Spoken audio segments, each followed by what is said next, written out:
berinformasi bahwasanya kita ini sudah kegiatan senjata atau misi damai setelah tapi tidak malas di dalam gedung itu ternyata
Pemprov Jawa Timur.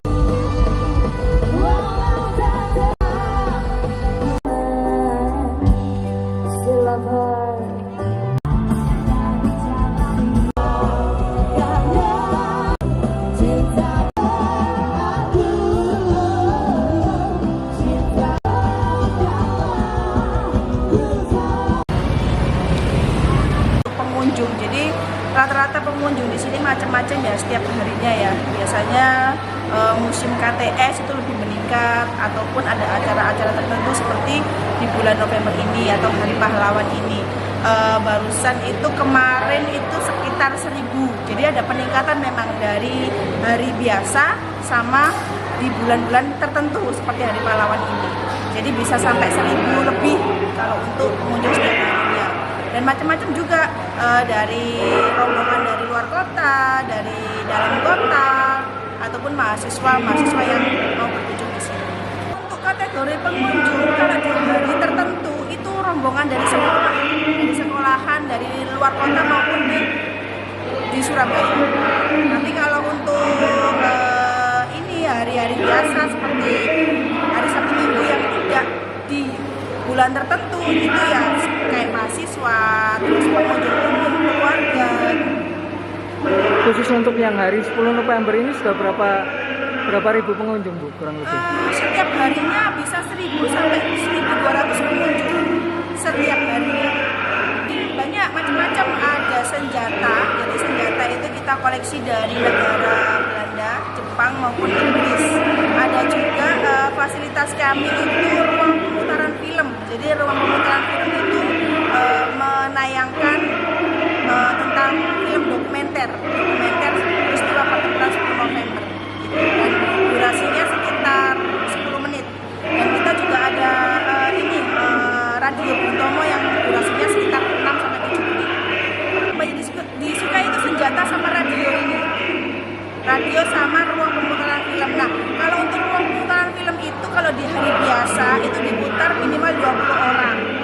Dan khusus rombongan 20 orang. Tapi kalau untuk hari Minggu, libur nasional, tanggal merah itu sesuai jadwal. Jadi kita ada jadwal dari pagi sampai siang.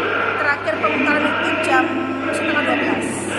Jadi memang kita ada evaluasi ya. Evaluasi itu untuk supaya pengunjung itu lebih puas untuk datang ke museum.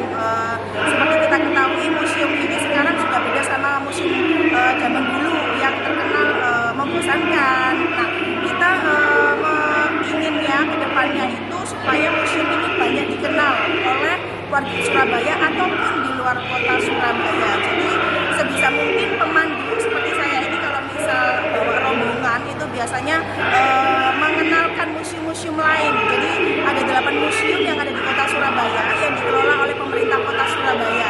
Nah, itu kita kenalkan satu persatu dan bisa dikunjungi mulai jam operasionalnya jam berapa, terus hingga di hari apa aja kita buka. Jadi benar-benar kita memperkenalkan museum-museum yang ada di kota Surabaya, mengenang bahwa di Surabaya itu kota pahlawan. Jadi memang kita ada penamaan misal mungkin fasilitas untuk disabilitas ataupun fasilitas untuk kursi roda atau lansia, itu mesti kita perhatikan juga, mengenang juga museum ini berada di ruang bawah tanah ya. Jadi butuh untuk turun ke bawah itu pakai eskalator. Nah, itu kalau misalnya pakai kursi roda kan harus ada petugas untuk membantu beliau. Jadi untuk koleksi juga, untuk penambahan koleksi juga, itu biasanya juga ada evaluasi dari pihak museum. Nama saya Cipondi Crispin Kili. Saya dari Malawi. Saya mahasiswa S2 di Universitas Airlangga. I am here at the 10 November Museum in Surabaya to appreciate what Surabayans and Indonesians in general did from 10 November in 1945. I think I've seen a lot of interesting pieces of history here, ranging from the speeches that were given to rise up against the colonialists who were in Indonesia, as well as also the weapons that were used, the impact of women who assisted in the matters of the war, as well as also various pieces of technologies that were used during that time. So I think it's a very good moment for me, whereby I'm appreciating as well as also learning more about Indonesia and also the fight that brought independence to Indonesia. So it's a great moment for me. Thank you. Di mana 10 November sendiri ini keren sekali ya. Soalnya saya tadi juga sempat baca-baca sejarahnya dari Museum 10 November ini. Bukan dari perjuangan yang mudah, soalnya banyak sekali dari pejuang-pejuang Indonesia yang gugur dalam memperjuangkan kemerdekaan Indonesia itu sendiri, terutama di daerah Surabaya ini. Menurut saya Museum 10 November ini sudah bagus sekali, juga cukup kompleks juga terkait dengan informasinya juga tentang sejarah dari perang 10 November silam pada tahun 1945 itu sendiri. Jadi waktu itu pembangunan latar belakang pembangunan Tugu Pahlawan dan 10 November ini merupakan simbol dari perjuangan arek-arek Surabaya dalam memperjuangkan kemerdekaan Indonesia, dalam mengusir penjajah. Pertama kali saya senang banget bisa naik kendaraan tempur kayak gini, naik ke bagian atasnya dibantu sama Pak Tentara sama ayah saya. Perasaannya gimana dek naik kendaraan ini? Senang banget. Iya, cinta tanah air. Cita-cita saya sebetulnya jadi polisi. Makanya saya ini pakai topi polisi ini karena saya cita-cita jadi polisi. Tadi datang ke sini sama siapa dek? Sama ayah bunda. Senang ya intinya melihat ini ya. Iya. Bisa naik ke bagian atasnya, bisa naik dibantu Pak Tentara sama saya. Jelajahi cara baru mendapatkan informasi. Download Metro TV Extend sekarang.